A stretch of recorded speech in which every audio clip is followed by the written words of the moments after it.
కొనసాగించాలా వద్దా అనేది separate issue. కాబట్టి వాళ్ళు ఉన్నారు కాబట్టి, గౌరవవేతనం ఇస్తున్నారు కాబట్టి వాళ్ళ సేవలను ఉపయోగించుకోవాలా, ఆ విధంగా ఉపయోగించుకోవడం కరెక్టే. ఇంకా ఆ వ్యవస్థను కొనసాగించాలా వద్దనేది ఇది సెపరేట్ ఇష్యూ. దాంట్లో మెరిట్స్ ఉన్నాయి, డిమెరిట్స్ ఉన్నాయి. వాళ్ళని వచ్చేసి ఆల్రెడీ ఉండే వాళ్ళను తీస్తే బాధపడతారేమో అని ఒక యాంగిల్. ఎన్నాళ్ళైనా వాలంటీర్స్ గా ఉంటే ఉపయోగం ఏముంది? ఒక విధంగా వచ్చేసి వాళ్ళ భవిష్యత్తును అంధకార బంధనం చేసినట్టు ఉంటుంది. ఇంకొక యాంగిల్ బాధించవచ్చు.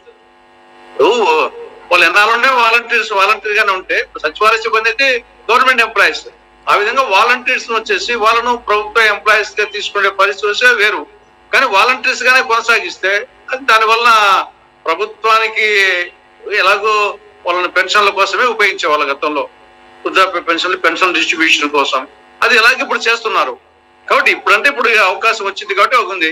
కాబట్టి వాళ్ళను ప్రభుత్వానికి ఏమో కొంత ఖర్చు అవుతుంది. అట్ ది సేమ్ టైం వాళ్ళ భవిష్యత్తుకు వచ్చేసి అది గ్యారంటీ భరోసా ఇవ్వదు. కాబట్టి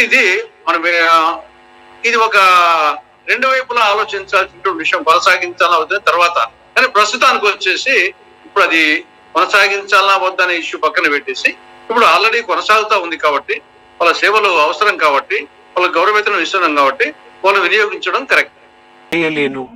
వాలంటీర్స్ న్యూస్ ప్రతిదీ తెలిస్తే మీకు కొంచెం హ్యాపీ ఉంటుంది అని చిన్న ప్రయత్నం మా ఛానల్ ద్వారా. ప్రభుత్వం ఇచ్చిన వాలంటీర్ల వద్ద ఉన్న స్మార్ట్ ఫోన్లను అధికారులు స్వాధీనం చేసుకున్నారు. అప్పుడు అయితే తాజాగా తిరిగి వారిని విధుల్లోకి తీసుకోవడంతో ఫోన్లను తిరిగి అందజేశారు. అయితే సిమ్స్ కూడా త్వరలోనే ఇస్తామని అధికారులు చెప్పారు.